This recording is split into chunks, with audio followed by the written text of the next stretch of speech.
Bonjour à vous tous, nous sommes réunis aujourd'hui au travers d'un petit café fort sympathique. J'accueille autour de la table Sabine Giordano qui est directrice de l'établissement de santé Saint-Christophe à Bouc-Bel-Air, Pierre Vert qui est le directeur régional sud-est de la banque BNP et enfin Jean-Christophe Sarfati qui est le président de la Provence. Donc l'idée aujourd'hui c'est quoi? Nous sommes chez nous, vous êtes chez vous.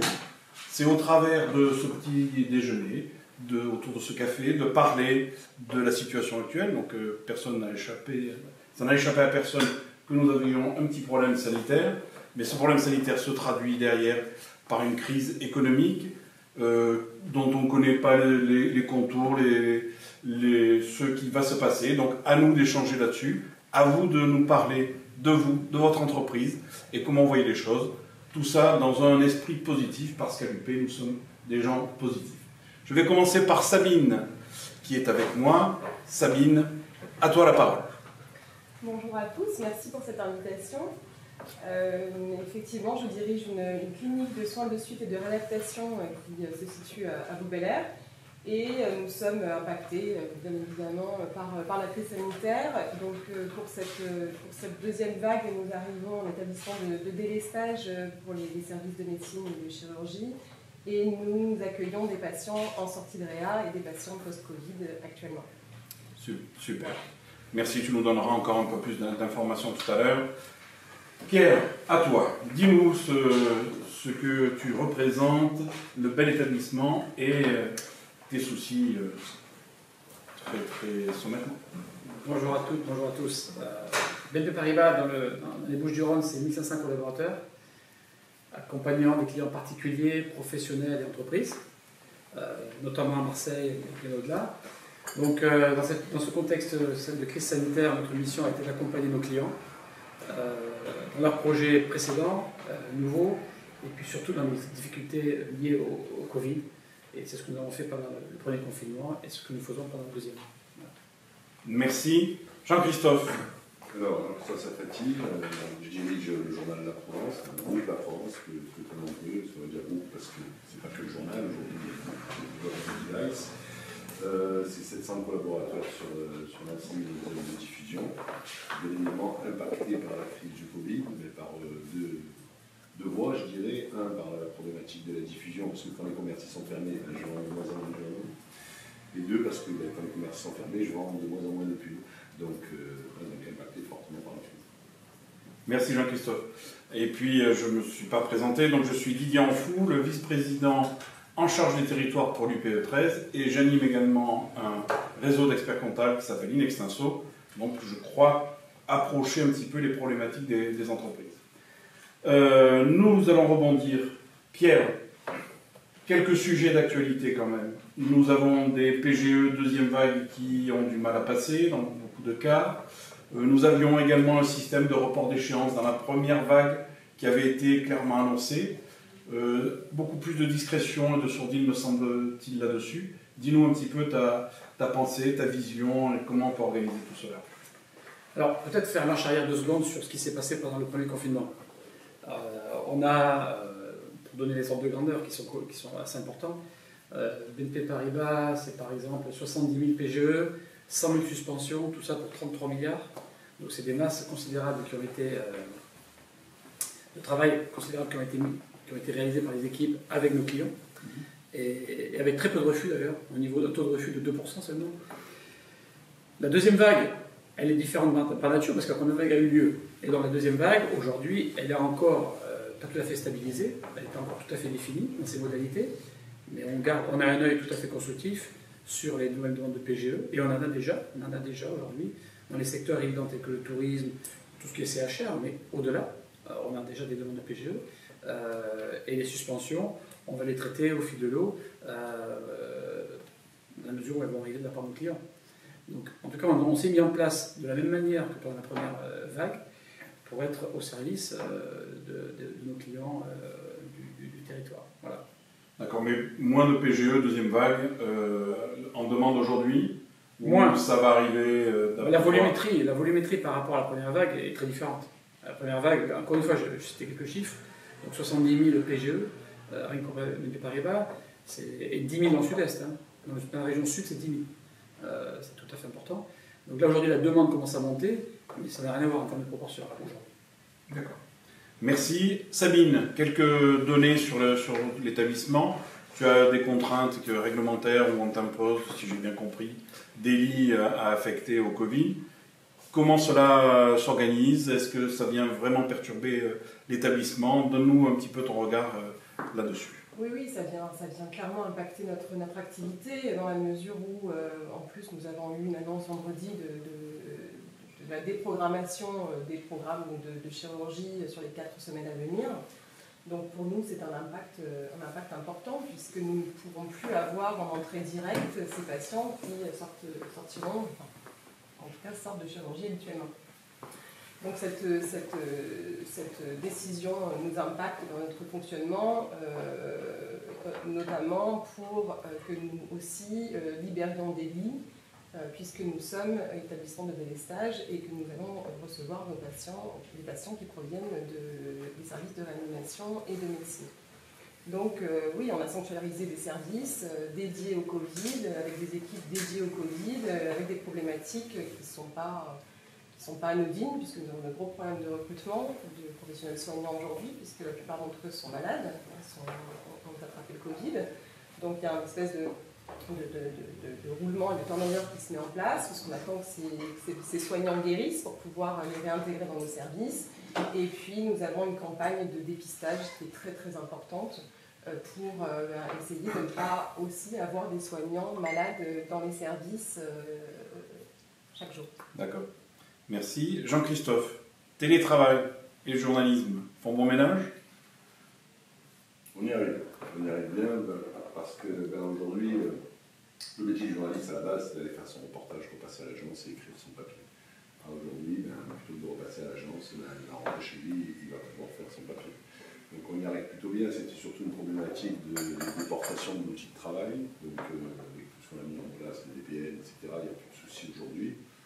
Donc on y arrive, mais il faut savoir que dans le métier de journaliste, on a besoin beaucoup d'échanger, même d'échanger avec son collègue sur l'angle qu'on veut prendre, sur la façon dont il va écrire le papier, quelle envie il va prendre sur ce papier précisément.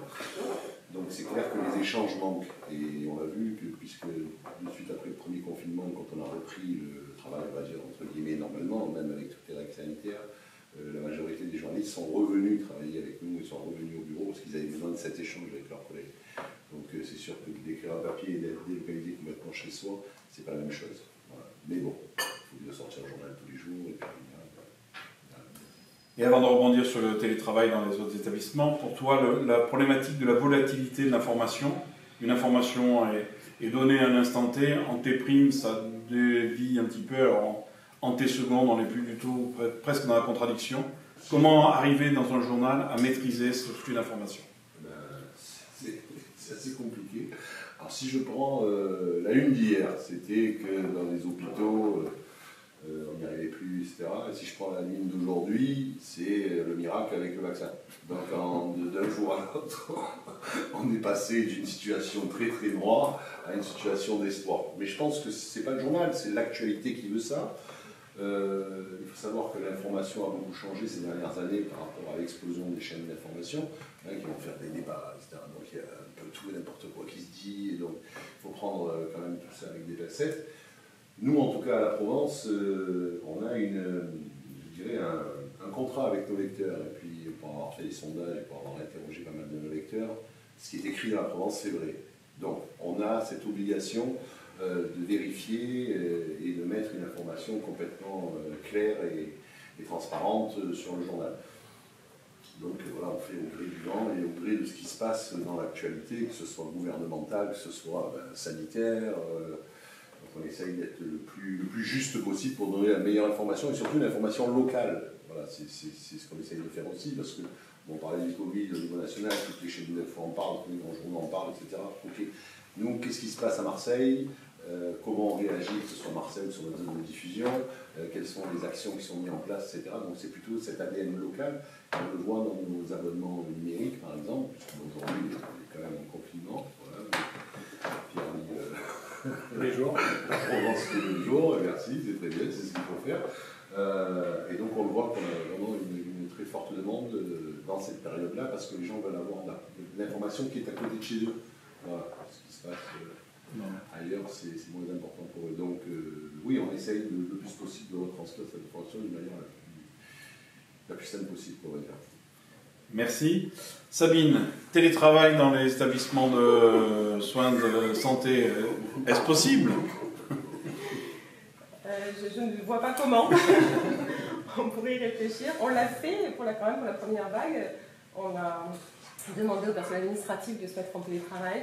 Bon, aujourd'hui, on est complètement organisé pour pouvoir gérer la sécurité du personnel administratif pour qu'il n'ait pas de lien avec les services de soins. Donc, voilà. Mais non, pas de télétravail pour nous. Bon, mais ça me rassure, ça me rassure. Par contre, attends, téléconsultation, oui. Alors, vas-y, oui. Dis-nous tout sur la consultation. Télémédecine, nous y travaillons. Nous avions déjà commencé à travailler sur ces sujets-là, mais effectivement, c'est assez intéressant d'imaginer que nos patients pourraient ne plus aller en consultation externe, puisque c'est un risque pour nous quand les patients sortent de notre établissement, c'est un risque de contamination. Donc on est en train d'accélérer ce travail sur téléconsultation, télémédecine et même, pourquoi pas, suivi et mise en place de nos hôpitaux de jour de façon dématérialisée pour éviter que nos patients viennent sur site. Donc nous travaillons sur cette thématique-là au milieu du reste. Voilà. Des messages d'espoir, plein de positifs.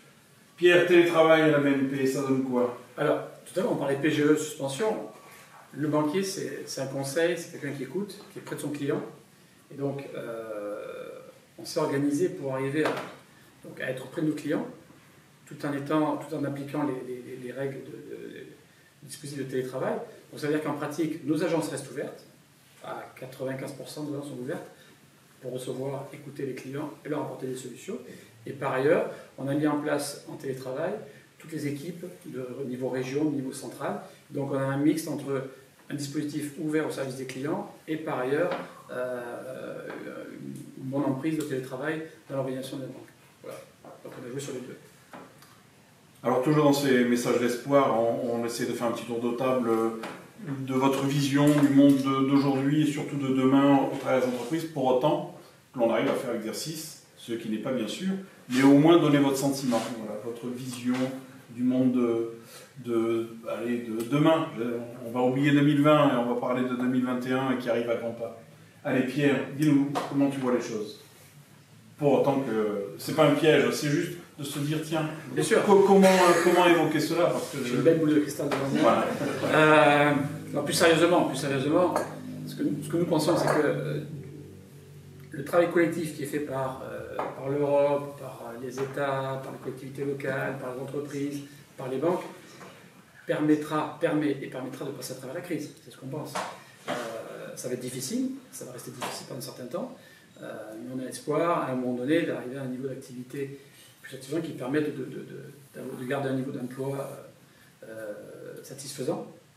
Et donc voilà, on a bon espoir que petit à petit, on passe à travers la crise. En tout cas, aujourd'hui, tout est fait, grâce à ce travail collectif, pour que l'économie et les acteurs et les salariés traversent cette période difficile. Voilà. Et nous, on joue notre rôle dans ce contexte-là. Merci Pierre. Sabine, la question piège. La question piège, comme disait Jean-Christophe, c'est vrai qu'on passe de nouvelles catastrophiques à des nouvelles qui donnent de l'espoir. Donc, moi, je dirais que le premier espoir, ce serait ce vaccin, qui nous permettrait de sortir en partie de cette crise.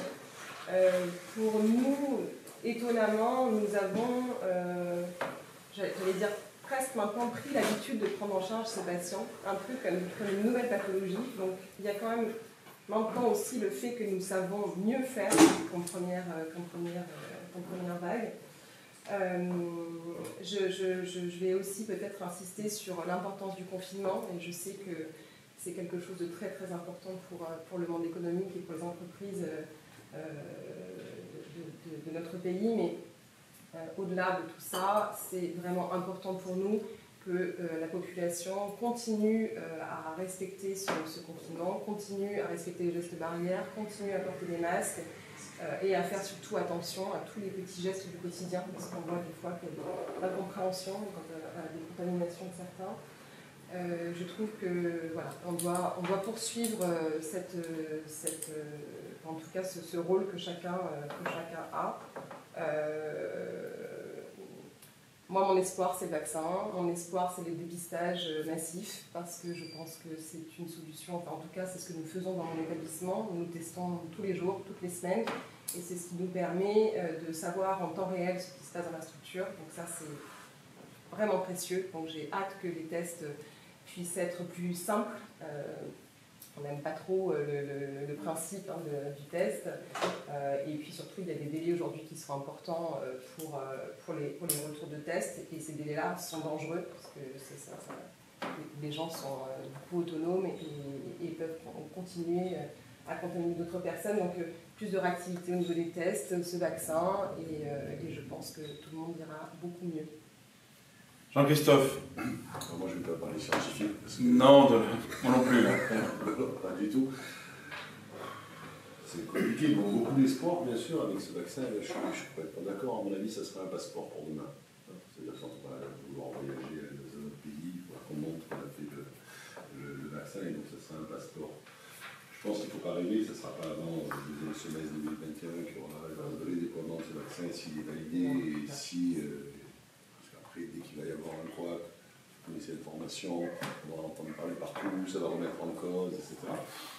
Donc, oui, beaucoup d'espoir là-dedans. Après, je pense que ce qu'on a vécu quand même, il y a un an, si on se reprojette il y a quelques mois en arrière, personne ne pouvait l'imaginer.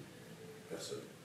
Parce qu'on nous a privés quand même du sanitaire, hein, mais de toutes nos libertés individuelles et de toute... ce qui faisait le plaisir de la vie, quoi, en fait, hein, parce qu'aujourd'hui, ce qu'on fait, on bosse, on rentre à la maison, on regarde la télé, quoi. Donc il n'y a plus d'échange social, on ne va plus au restaurant, on ne fait plus de cocktails, etc. Donc, aujourd'hui, retrouver ça déjà dans un premier temps, ça serait retrouver déjà demain une lueur d'espoir et se dire, bon, notre vie normale reprend. Voilà. Après, économiquement parlant, je pense qu'on en a bien pour quelques années pour se remettre d'une crise comme celle-ci, même comme le dit Pierre, bien sûr, tous les établissements qui soient les banques, le gouvernement, etc., va aider pour soutenir les entreprises, mais une crise comme celle-ci, ça va être compliqué. D'ailleurs, on le voit que les compagnies aériennes ou les grosses entreprises mondiales prévoient de revenir à un niveau de 2019 en 2024, hein, et pas avant. Donc on va être dans le creux de la vague, plus sanitaire, je l'espère, mais économique, ça c'est clair. Et pour rebondir sur tes propos, je pense qu'aujourd'hui, il est impératif que nous puissions accompagner, nous, UPE13, nos adhérents, en militant sur le fait soit de reporter à des dates très lointaines des PGE, continuer les exonérations de charges, parce qu'effectivement, nous avons les entreprises, mais il y a également les commerçants qui, eux, sont privés d'activités économiques. Alors on n'est pas pour la fermeture des grandes surfaces, etc. Nous, ce que l'on souhaite, c'est que tout le monde puisse bosser, tout le monde puisse réaliser son chiffre d'affaires dans des conditions normales. Ça, c'est un message qui est fort pour nous. Comme le ministre Philippe, il faudra annuler les PGE aussi sur certaines entreprises, parce qu'elles ne pourront pas rembourser, elles n'auront pas la CAF pour rembourser, c'est pas possible. Ben, tout va dépendre du souhait que l'on veut. Oui, mais tout va dépendre en fait du souhait que l'on veut donner au redémarrage de l'économie. Si on veut redonner de l'espoir, effectivement, il faut que le message de notre président soit relayé et accepté par des abandons de PGE sur des entreprises fragiles qui ne pourront pas de toute façon le payer, que ce soit en 5 ans, en 8 ans ou en 10 ans. Voilà, donc si on veut redémarrer l'économie rapidement, je pense qu'il faudra suivre les recommandations ou tout au moins les suggestions de notre président. J'ai oublié tout à l'heure, mais je m'en excuse, nous devions avoir un invité qui est Nicolas Geoffrin, qui est le président de Ténergie et qui a été appelé pour des rédactions de textes et autres à d'autres contraintes. Effectivement, on vit l'actualité à grande vitesse et il n'a pas pu se libérer ce matin parce qu'il est appelé sur d'autres sujets. Le temps commence à couler. Je voulais que on a fait une espèce de pré-conclusion, c'est comme au restaurant, c'était le pré-dessert. Et maintenant, on va passer à la conclusion et le café. Donc, on va commencer. Libre à vous, il n'y a pas de thème particulier. À vous d'évoquer vos choix, vos besoins, vos envies et le message qui est à faire passer à nos adhérents également. On commence par les dames. Sabine. Alors ça, c'est C'est le piège, ça c'est le côté misogyne, là, tu sais. Un message à faire passer à nos adhérents. Moi, je vais garder un message ultra positif en disant de garder vraiment espoir. Nous essayons chaque jour, au travers des énormes difficultés que nous rencontrons en soignant des patients qui sont lourds médicalement, bien sûr, avec des problématiques très très difficiles, notamment avec les familles qui aussi vivent de situations.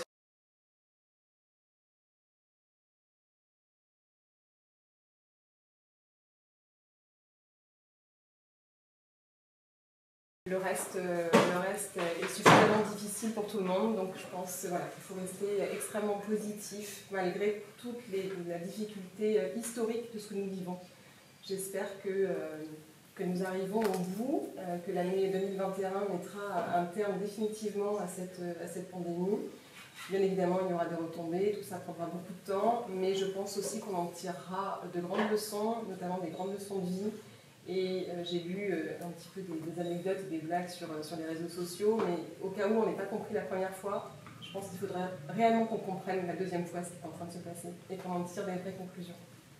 Merci Sabine. On terminera par la synthèse du journaliste, mais Pierre, le banquier. Le banquier, alors je ne vais pas parler de joie comme Sabine, mais ce que je vais dire, c'est que la pénibilité de la situation, elle est là pour tout le monde. Pour tous les acteurs de la vie, de la société, de l'économie. Il y a quand même des points intéressants quand même qui sont à souligner. Il y a une évolution, par exemple, sur le digital depuis plusieurs mois qui était phénoménale. Dans les comportements de tous les acteurs, de nos clients, des entreprises. Les clients ont embrassé le digital à une vitesse accélérée. Alors je ne parle pas forcément uniquement des solutions de click and collect, d'encaissement à distance, mais aujourd'hui, ce qu'on voit, c'est que beaucoup de PME notamment ont embrassé le digital à une vitesse accélérée. C'était une condition sine qua non pour survivre. Et ça, c'est très positif. Et donc, en fait, il y a une accélération qui a permis de gagner du temps par rapport à ce que ça aurait été s'il n'y avait pas eu une crise sanitaire. Donc ça, c'est un élément intéressant. Il y a aussi le fait qu'il y a aujourd'hui un intérêt des investisseurs pour mettre de l'argent sur la table, pour renforcer les fonds propres des PME. Et nous-mêmes, par exemple, on a annoncé qu'on va passer de 2 à 4 milliards d'investissements dans les PME, dans les ETI en France d'ici 2024. C'est un exemple parmi d'autres.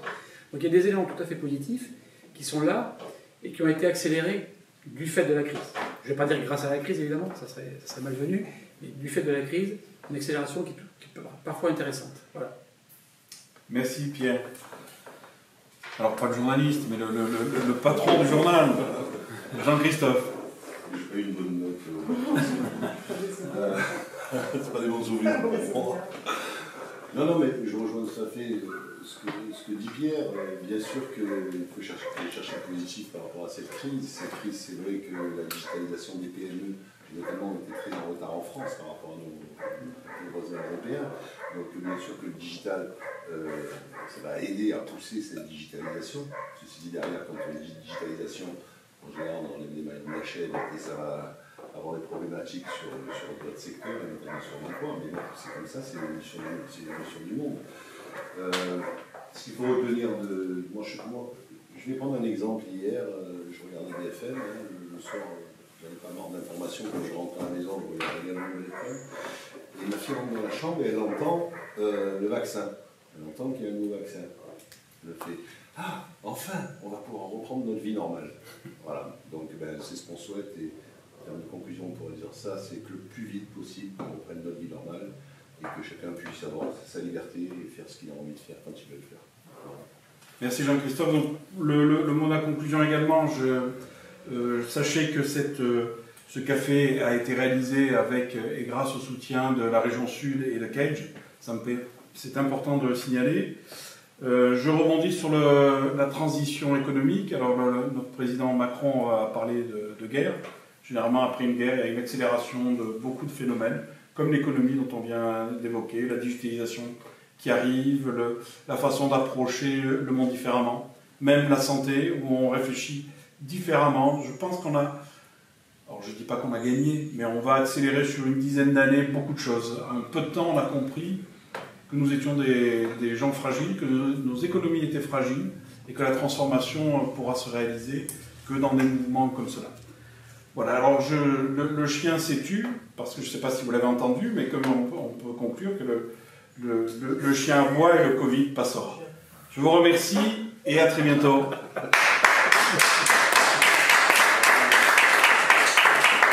Bravo.